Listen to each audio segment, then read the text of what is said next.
the NBC University of the Air presents We Came This Way. Stories of the men of yesterday who fought for freedom of the human mind, spirit, and body. With Clifton Utley as the narrator, here is Chapter 12, the story of Lafayette, Lamplighter of Liberty. We Came This Way.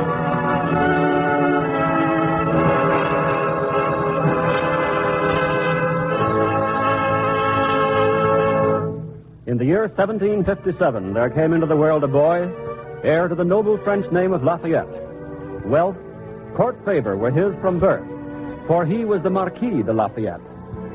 Revolution against the English king had begun in America, and by right, this personable stripling, this nobleman, should have stood in fear of these revolutionary ideas. Instead, he raised his voice and his sword for the new concept of freedom. This boy had a vision. The moment I heard of America, I loved her. The moment I knew she was fighting for freedom, I burned with a desire of bleeding for her. And the moment I shall be able to serve her, at any time or in any part of the world, will be the happiest one of my life. Fine words, you say? Here was a young man prepared to back them up. Against the orders of the King of France, he obtained the promise of a commission as Major General in the American Army, and, leaving his family behind, sailed for America. Call it eagerness, call it the cowardice of youth, if you will, but he expected to be received with open arms by the American Congress in Philadelphia. But what happened? Well,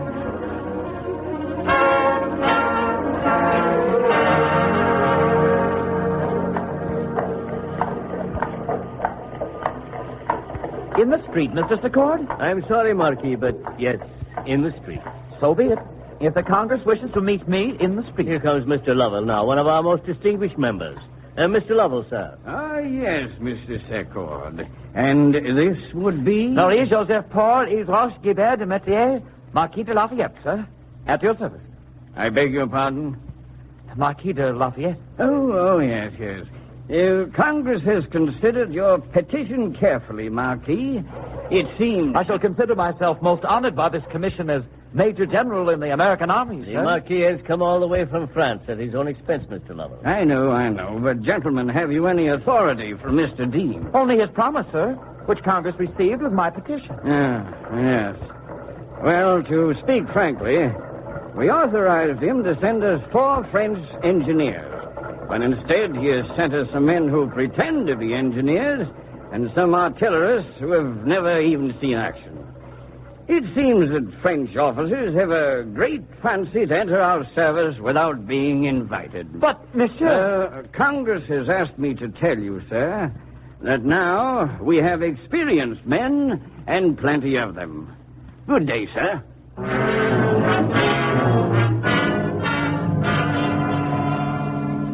A less determined man, a prouder man, but evidently Lafayette's devotion was more than an empty boast, and so a letter to Congress.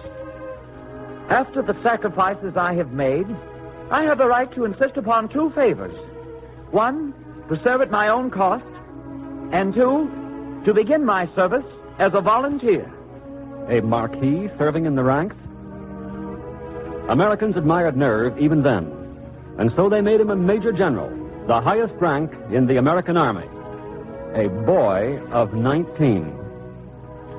And they gave to General George Washington the thankless task of making use of the untried talents of this persistent youth. Lafayette first met Washington at a dinner given in the General's honor a short time later. General Washington, may I present the Marquis de Lafayette, who, as you know, has lately been added to your command. Marquis, I am honored. It is I, sir, who am deeply indebted. Come, Marquis. We have much to discuss. They have told me of the sacrifices you have made to come to the aid of our cause. It is a cause which the whole world will someday support, sir. Which gives me a view of the noble spirit behind your decision. Please to consider my quarters as your home while you're with us. My family as yours. Thank you, sir. But I must warn you that there's very little of French court life in the privations of a Republican army. I consider the cause worthy of a little discomfort, sir. We shall be embarrassed to be seen by an officer who's just come from the French troops. General Washington, I have come to learn and not to teach.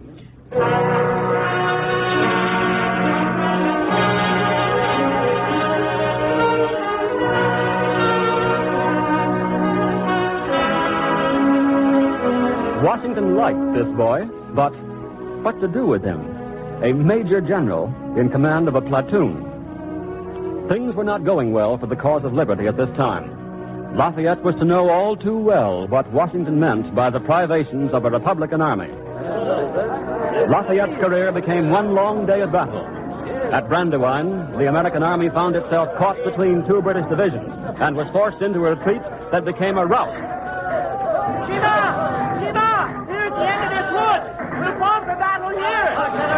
The wings on each side have given way, and they're putting all their fire upon us here at the center. The more decent is stand and fire. There are too many for us, sir. Leave our nets, I say. Leave our nets. Sir, you'll make a British target on that horse. Rather that than give way now. Form the battle. I'm with you, sir. Here, down behind the wagon. Powder and ball. Send some shot this way. Follow me, monsieur. Chile, fire! Hold here, monsieur. General Washington's regulars will come. He's down. Stick the ball. General, you're hit. The leg only, Shima. Help me on my horse. Oh, General. Hurry, or they'll break again. Yeah. Up, hold the stirrup. Very quickly, Shima. Voila! The general's up!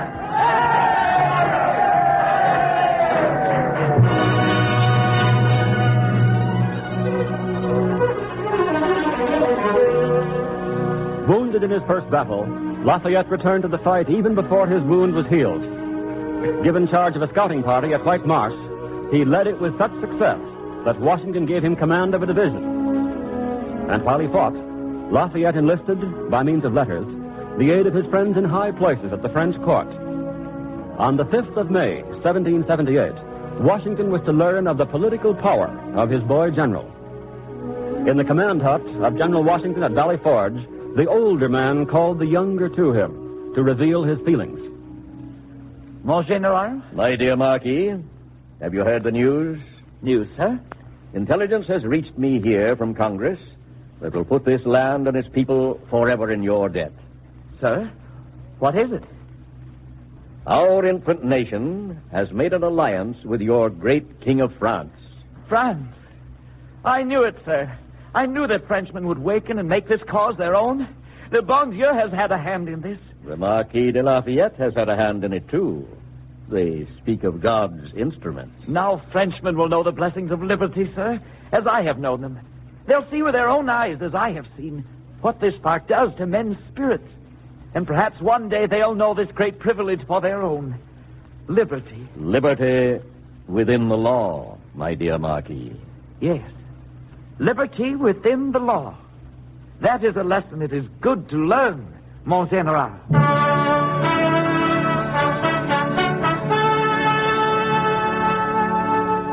With France committed to the success of his Americans, Lafayette became a dynamo.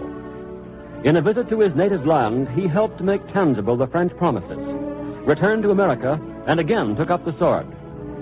Now the final chapter of Lafayette's American adventure was at hand. As part of the American army, which gave battle and put to rout the British force under Cornwallis, Lafayette helped to force the British general into a trap at Yorktown. And the victory at Yorktown sent Lafayette back to France to become chief of staff of the combined armies of France and America. There he heard the glad tidings. England had given the colonies their independence. The Marquis dispatched a vessel, fittingly named the Triumph, to bring the news to the America he loved. He continued to work in the interest of America, helping Franklin, Adams, and Jay to borrow money from France. His exploits had won him tremendous popular acclaim, and, in spite of the revolutionary ideas, his own class could not resist him. Never did he allow an opportunity to pass to show the French nobility where he stood.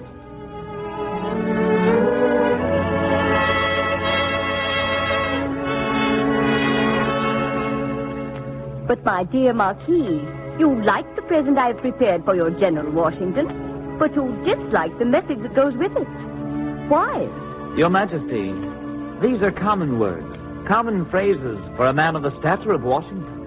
These are phrases chosen with the utmost care as suitable for some of the most powerful crowned heads in Europe. They, madam, were only kings. Washington is the general of a free people.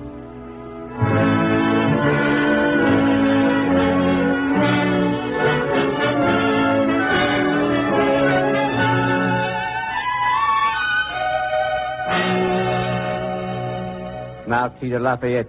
Yes, sire. I see you persist in wearing your American uniform. At least tell me now the meaning of the emblem on the belt. That, sire, is the representation of a liberty tree, planted on a broken crown and scepter. I see.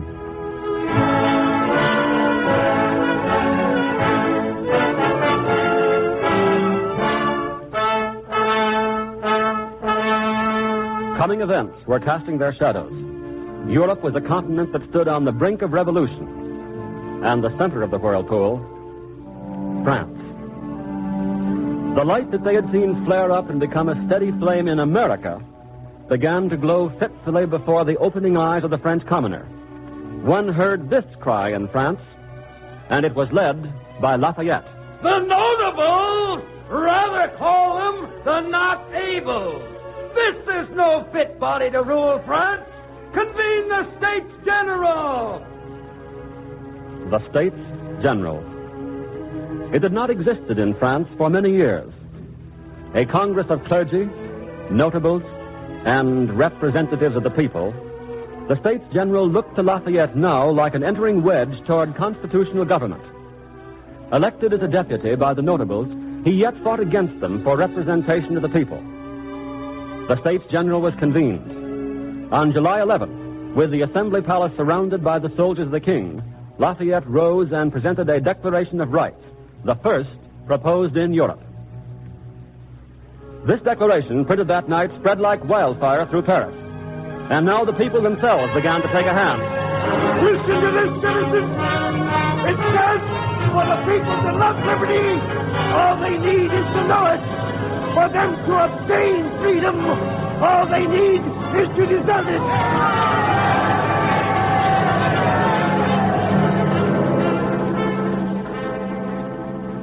The Assembly voted to stay in session day and night until action was taken. Chosen to preside over the deliberations, Lafayette slept in the hall. Rioting broke out in the streets. On July 14th, a mob attacked the great French symbol of oppression, the Bastille.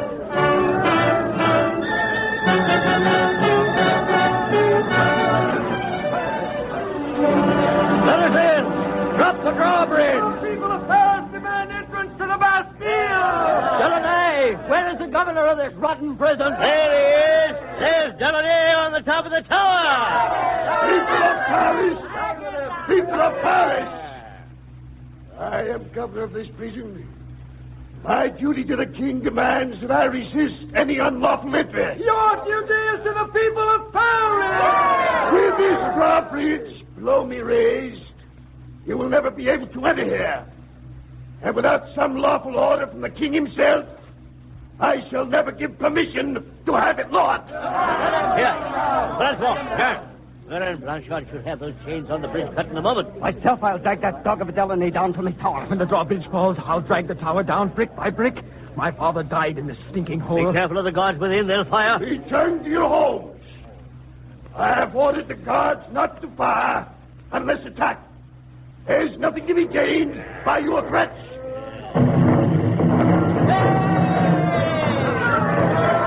Bridge has fallen! Bridge has fallen! Delaunay! Kill Delaunay! Show him he can't resist the will of the people! There, the Swiss guards are fighting! Delaunay has broken his word! Fire! Kill them! Ladies, come on! Open the doors and kill!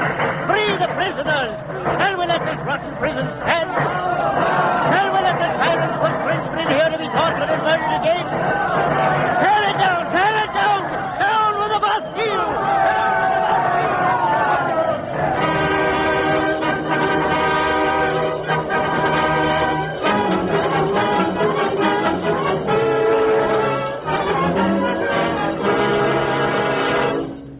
A messenger was dispatched from the mob to the States General. Monsieur le Marquis! Monsieur le Marquis! Here, monsieur. Bastille has fallen. The people are pulling it down with their bare hands. Please, monsieur, please. Let us hear this news. No more will the innocents of France be left to rot in this prison of torture. Monsieur, the will of the people who have elected us makes itself felt for us to follow. Here, Monsieur le Marquis. The people of Paris wish you to have this. What is this, monsieur? The key to the Bastille. The key. Washington shall have it. I shall send it to him myself to show him that France is beginning to live the lessons learned from America. We can send him the head of Delaunay as well to show him that France will let nothing... Silence! Murder is not the way to win our ends. Delaunay will be brought to trial. This trial now, my dear Marquis, can only be in a hot hereafter. On top of a tall pike for all Paris to see, his head rests this very moment. What? Delaunay has been executed for his crime. Delaunay has been murdered for doing his duty to his king. Where were the French guards? They fought beside the people. Is it murder to execute a man? This is not the thing we are fighting for. It is the thing we are fighting against. No, it is the will of the people. Lafayette is right. It's murder. It's justice. Is this the justice we are convened here to ensure for all Frenchmen?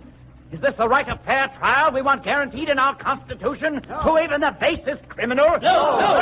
How can we ask for ourselves the justice we will not give to others? Frenchmen, this course can only lead to disaster.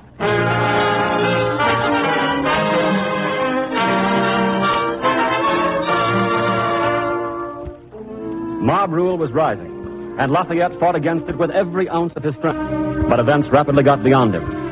At 3 o'clock one October morning in 1789, Lafayette went to sleep exhausted after the adjournment for the night of the National Assembly. In the chateau near the Palace of Versailles, he was rudely awakened by startling news. A mob had attacked the king and queen in the palace. Lafayette went at once. Kill them, I say. Kill every one of them. The king's guard opposes the will of the people. Cut off the head. Oh, stand back. It's Lafayette. Leave the Marquis, Lafayette. Monsieur de Marquis, we're showing the king's guard they cannot oppose the will of the people. We'll give you a head for yourself in a moment. Leave them alone, I say. Stand back. I've pledged my sacred word to the king that no harm shall come to them. Your sacred word, the word of a nobleman. Kill him. Arrest that man. The Marquis opposes the will of the people. He'd tell us what to do and what we cannot do. He preaches liberty, but does he practice it? This is not the will of the people. This is the will of the mob. There can be no liberty for any of us unless it is liberty within the law. We are the law. And you all agree that you represent the whole of France? Have you made the law that men shall be killed at the whim of a few? The Marquis is right. He's right. This is no law, even of our own making. Let them go. Let them go. Arrest that man. Arrest him. Monsieur le Marquis, the grenadiers are formed. A word from you and we'll fire. No, Huss, do nothing. Nothing, but this rabble. They've attacked the king himself. They are rabble no longer, Huss. They are people of France. Let them stay here. Keep them in order, but use no force. If you need me, I shall be in the king's apartment. He must show himself to them.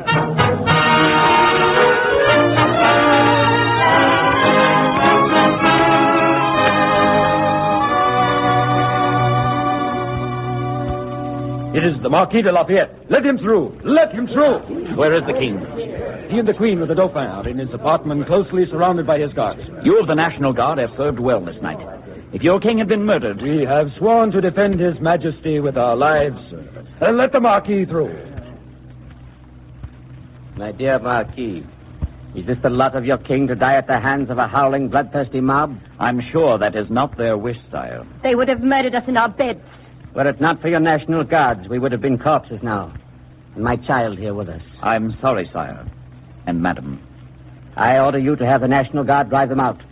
Arrest the leaders and hang them for treason. No, sire. You refuse? Yes, sire. The National Guard has saved your lives tonight. But it is you who must save your throne. My throne? Sire, these people are torn between their love for you and their concern at your lack of interest in their cause. But show yourself to them, and they'll be satisfied they are mistaken. Step out on this balcony. Monsieur le Marquis would see us murdered. Trust me, madam. Open the doors to the balcony. Sire, now send 4 members of your guard onto the balcony. You have heard the Marquis. Go. Yes, sire. My dear Marquis, you profess to understand this rabble better than I do. But if my men should die because of it... It cannot be. Madam, will you step out with me? You're being called by your people. The Dauphin. Shall I bring the Dauphin? Hold him in your arms as you are. Here now. Courage. They hate me. All of them. But I know my place. Marquis, one fellow down there is pointing a gun at me. Stay. He'll not fire, I guarantee it. Let me kiss your hand. Chivalry at a moment when...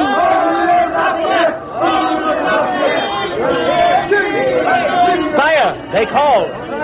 Marquis, what have you done to them? They came to kill in state of their respect.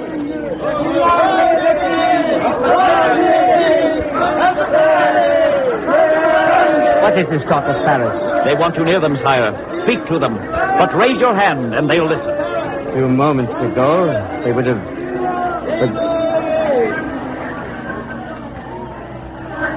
People of France, the voice of all of you, I hear raised in the voices of you few below me here. You asked me to come to Paris. The Queen, the Dauphin, and I will come. I trust myself and my most precious possessions to the love of my dear and faithful subjects. Marquis,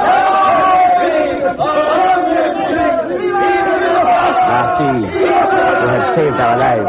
Sire, you have saved your throne. I have only saved your lives to try and save France.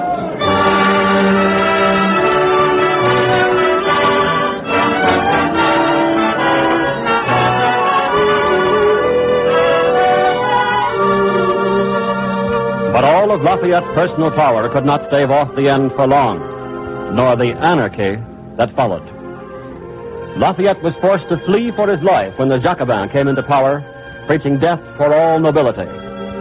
Captured by the Austrians as he fled toward America, Lafayette languished for 5 long years in prison while all of Europe burst into flames. His release secured by Napoleon, Lafayette remained out of politics. Now the Bourbons regained the throne, and Lafayette planned with other freedom-minded Frenchmen to overthrow the despotic king. The plan was discovered, the leaders hanged, and Lafayette's part in the affair revealed, but he was never brought to trial. The power of this man's integrity, the knowledge that he had fundamental right on his side, saved him even from those who took the opposite view. Time went on, and at the age of 67, he found himself with the leisure to visit America again. Congress sent him a formal invitation, and the old freedom fighter stepped off the boat at New York's Battery to the acclaim of 30,000 people. He was welcomed by the mayor of the city of New York. In the name of the municipal authorities of this city, I come to offer you sincere congratulations at the moment when you arrive in a country which regards you as one of the most honorable and most beloved founders of its liberty and its happiness. From New York, a trip by coach up and down the eastern seaboard. Hey, hold on there, Charlie. Hold on there, boy. Well, behave there. You are going to carry the greatest man in the world. Get it, Bob.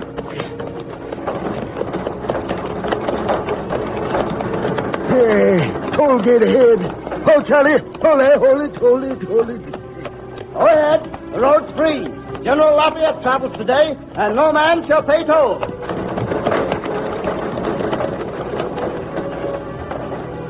Everywhere, the grand old man was acclaimed. Banquets, gifts, expressions of appreciation along the whole 600-mile route. At Mount Vernon, Lafayette spent a few quiet moments at the tomb of his great General Washington. And then, before Congress assembled, the Marquis de La Fayette made his speech in reply to the welcome by Henry Clay. With tears in his eyes, he spoke. The approbation bestowed by the American people and their representatives upon my conduct during the vicissitudes of the European Revolution is the greatest recompense that I could receive.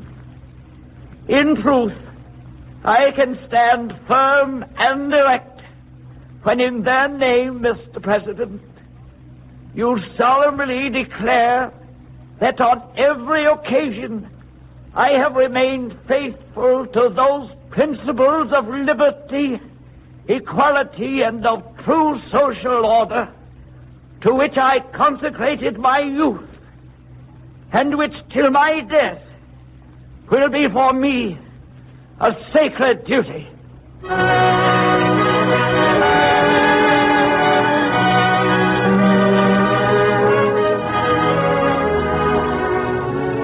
came this way, Americans. We came the way of freedom for the body, mind, and spirit of man, and achieved the final goal because of the strength and vision of men like Lafayette.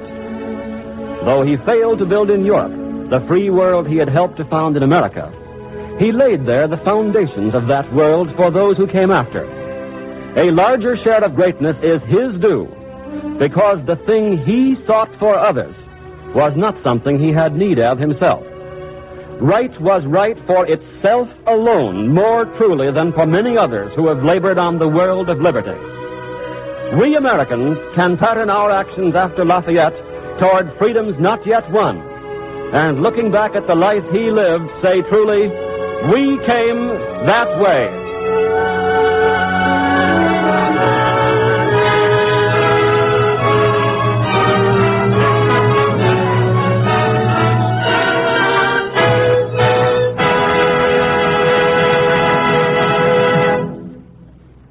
The NBC University of the Air has brought you Chapter 12 of the new historical series, We Came This Way, episodes on the high road to human freedom. We feel that you will enhance your pleasure and profit from this series if you make use of the special handbook which we have prepared to accompany it. You can obtain the handbook by sending 25 cents in cash to cover cost of printing and mailing to We Came This Way, Box 30, Station J, New York 27, New York.